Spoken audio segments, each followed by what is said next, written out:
Hello, welcome to our newscast. I'm Daniel Che. Let's begin with the headliners.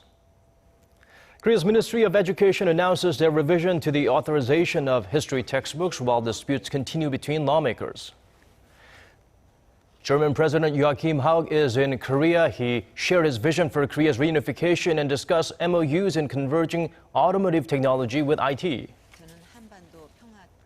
Judging by how North Korea celebrated its key anniversary without any provocative actions, many experts believe the regime will proceed with planned family reunions and even seek more inter-Korean dialogue.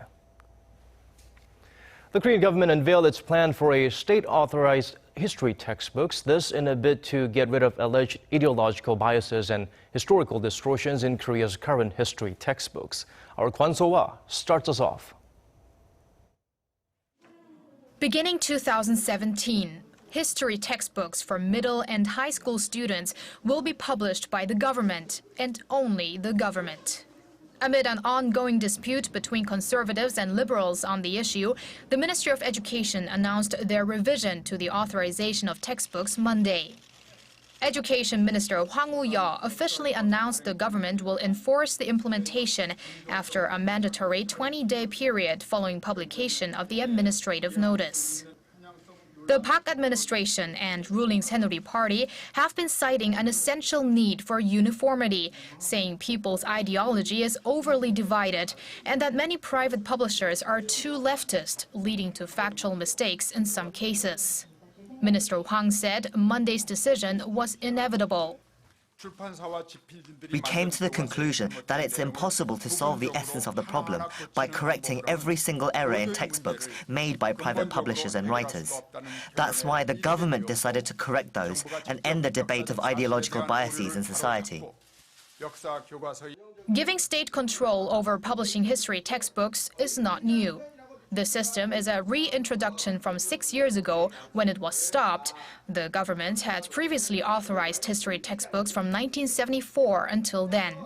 That was during President Park Geunhye's father Park Chung-hee's time in office, which on the one side was praised for its fast economic development of Korea, but on the other side criticized for its dictatorial rule. The debate on the single textbook is expected to grow fierce, with increasing objections from teachers, historians, and opposition parties. Kwon Soa, Arirang News. Well, that plan for a single government-authorized history textbook will be a subject of debate along with labor reform initiatives at the National Assembly, with a month-long parliamentary audit almost drawing to a close. Park Ji-won tells us more. Korea's rival parties are again entering a parliamentary deadlock over a number of pressing issues. One is the government's decision on Monday to publish a single government-authorized history textbook, scrapping the current system, which allows several government-authorized textbooks to be published. The ruling Saenuri Party supported the government's move to adopt a single textbook, saying the current textbooks contain many errors and distorted views. Many textbooks describe South Korea as a country where opportunism has thrived and justice disappeared, giving the future generation a negative and defeatist mentality. Some books even beautify North Korea, while negatively talking about South Korea's businessmen who contributed to the nation's economic prosperity. Opposition blocs are attacking the government, claiming it aims to force a history perspective that favors the ruling party on younger generations. The government's decision has made it clear that the administration will force a history perspective that beautifies pro-Japanese activists and dictatorship. The administration has given the people's tears the cold shoulder and just focused on distorting the truth and rolling back the wheel of history. With both camps looking at the matter beyond the textbook issue, their ideological confrontation ensures the standoff will continue, at least for the moment. Another issue is the ruling party's labor reform initiatives. The ruling Saenuri Party is pushing to revise 5 labor-related laws, ostensibly to achieve a more flexible labor market, one of key reforms the Park Geunhye administration has vowed to achieve. But the main opposition New Politics Alliance for Democracy opposes the reforms. Instead, they are pushing for changes to the ways in which businesses manage themselves and hire employees. With next year's general elections some 6 months away, analysts say, however, the standoffs between rival parties will likely be heightened as they try to divert internal conflicts over candidates' election rules to external matters. 박지원, Arirang News. We turn our focus to Monday's summit between President Park Geunhye and Joachim Gauck, which marks the first time a German president visited Northeast Asia. According to our Hwang Woo-yea, the two leaders discussed a range of issues from reunification to boosting economic cooperation. Take a look. Promoting Germany's vision for a peaceful Korean peninsula was one of the key agenda items on German President Joachim Gauck's state visit here.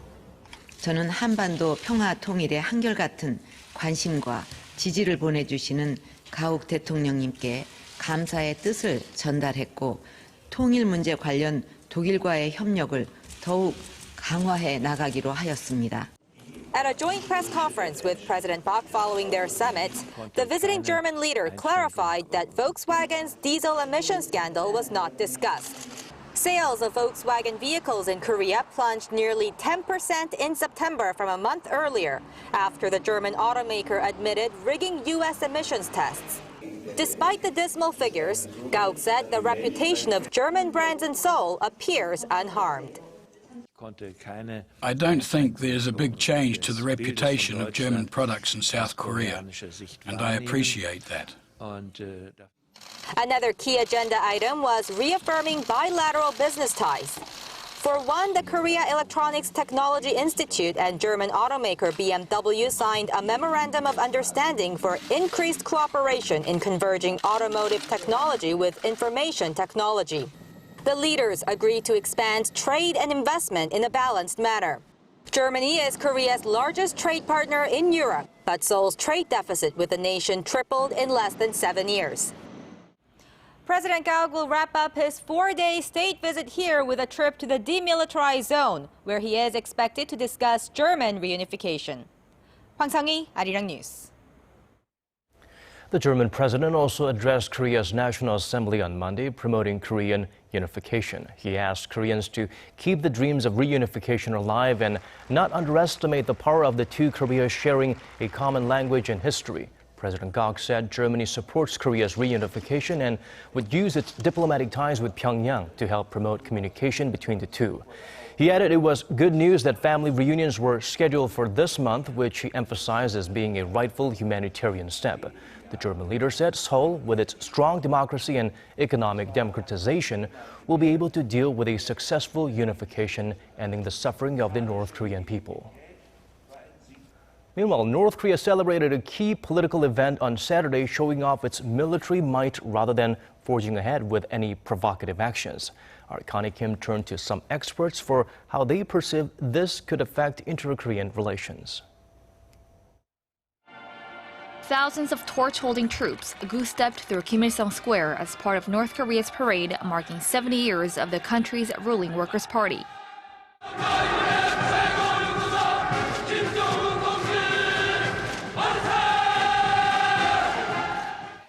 North Korea celebrated the anniversary on Saturday with a massive military parade through the streets of Pyongyang, displaying its latest weaponry, including drones and missiles. Rather than launch a long-range rocket to mark the anniversary, the regime spent 2 hours showing off its military might. South Korea said the North used the event to brush off its negative image. North Korea seemed to strengthen its internal solidarity and improve its public image, considering its image in the international community. Meanwhile, with South Korea remaining hopeful for improved inter-Korean ties, preparations for the planned reunion of families separated by the Korean War are going smoothly. A preparatory team from South Korea will head to the Mount Kumgang Resort in North Korea on October 15th. 90 South Koreans and 97 North Koreans will meet with long-lost relatives at the resort from October 20th to the 26th. Many analysts believe North Korea will continue to seek talks with South Korea after the family reunions. There is possibility North Korea will bring up the resumption of the long-stalled Mount Kumgang tour program and the lifting of economic sanctions following North Korea's 2010 torpedo attack on a South Korean warship at the negotiating table. Experts in Seoul say the extent of improvement in inter-Korean relations will depend on how much the South Korean government is willing to accept North Korea's request. Connie Kim, Arirang News. The 10th round of negotiations for Regional Comprehensive Economic Partnership, or the RCEP, kicked off this Monday in Busan. Although the trade pact is expected to gain momentum following the conclusion of the U.S.-led TPP, many obstacles still lie ahead. Our Shin Se-min tells us what they are. Having missed out on the window to join the Trans-Pacific Partnership Agreement as an initial member, Korea is accelerating efforts to be part of another mega trade deal in the works, the Regional Comprehensive Economic Partnership, or RCEP. The RCEP has 16 parties involved, including Korea, China, Japan, Australia, and India, along with 10 member nations from ASEAN, aiming to create one of the world's biggest economic blocs with 3.4 billion people. And if signed, Korea's trade ministry predicts that the deal will lock in nearly 30% of the global trade volume, or some $10.6 billion, involving a combined population that's much greater than that of the TPP. Although it isn't fair to compare the two trade pacts, the TPP and RCEP, since they are different in characteristics, it's clear that RCEP will open up a wider consumer and market base, considering the number of countries it involves. That's why Korean companies are expected to see more visible benefits from the RCEP agreement, as many of the member nations also have faster-growing economies than those in the TPP. But the road ahead still looks bumpy. In terms of progress made on the pact, it's unlikely the talks will be able to meet China's hopeful year-end deadline. The speed of the talks, however, will pick up pace, because the US and Japan-led TPP agreement has done enough to provoke China to add speed to the RCEP. At the same time, reaching an agreement among economic giants like India, China, and Japan will be a considerable hurdle, adding more skepticism to a speedy conclusion of the deal. The focus is now on how the negotiations in Busan will unfold, as it's the first RCEP member nations meeting to take place following the landmark agreement on the TPP. It's likely to add pressure to involved parties to sort out differences and to make faster progress on the regional trade framework. Shin Se-min, Arirang News. With the slowdown of the global economy, Korea's small and mid-sized manufacturers are going through a tough time keeping their businesses running. For details, we turn to our Oh Soo-young. Small and medium manufacturers in Korea are struggling to keep their businesses afloat. A report from IBK Economic Research Institute shows the operating rate of small and medium manufacturers hit a 6-year low at 70.2% in August. That's an on-year drop of 1.2 percentage points. The situation is worse for small-sized companies at 69%. The downward trend is nothing new, as SME manufacturers have seen their expenses to income falling steadily for the past 4 years. This is largely due to insufficient capital in the midst of difficult business conditions. Among the some 3,000 companies surveyed, only 4.5% said their finances were in good health.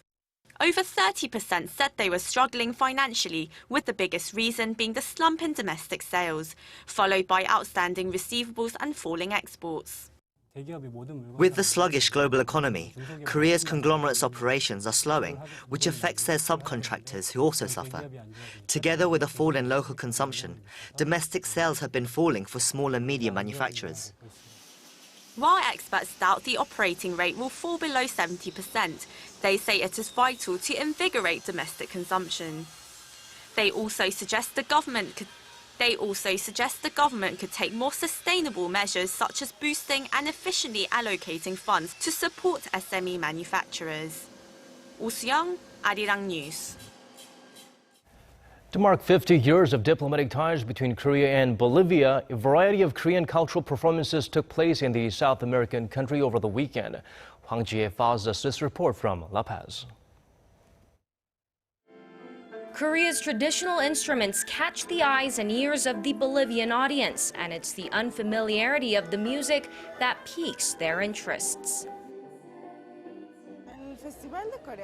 The performances were very fun, especially because it's my first time watching and listening to this kind of music.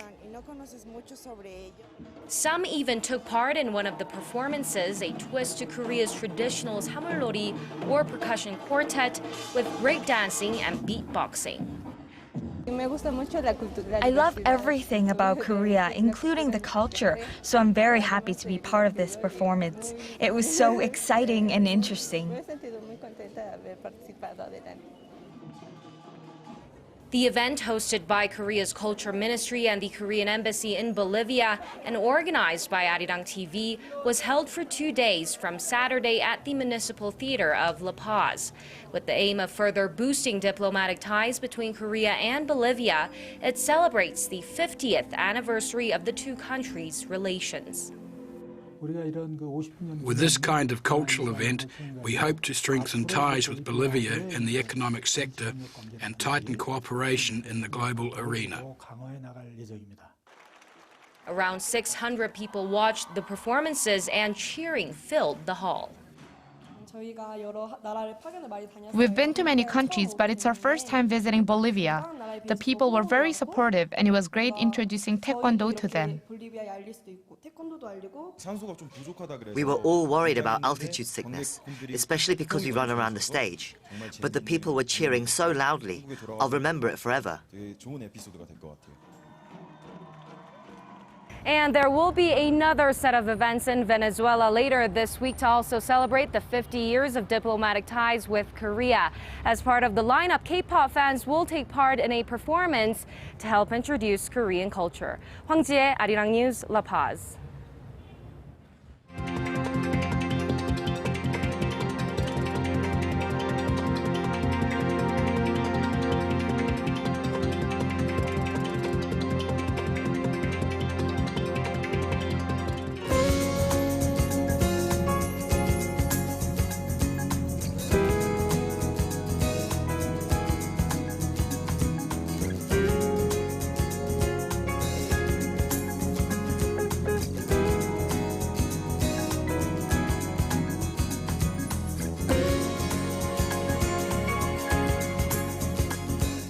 And that brings us to the end of this newscast. More coming up at 10 p.m. Korea time. Do join us then. Thank you for watching.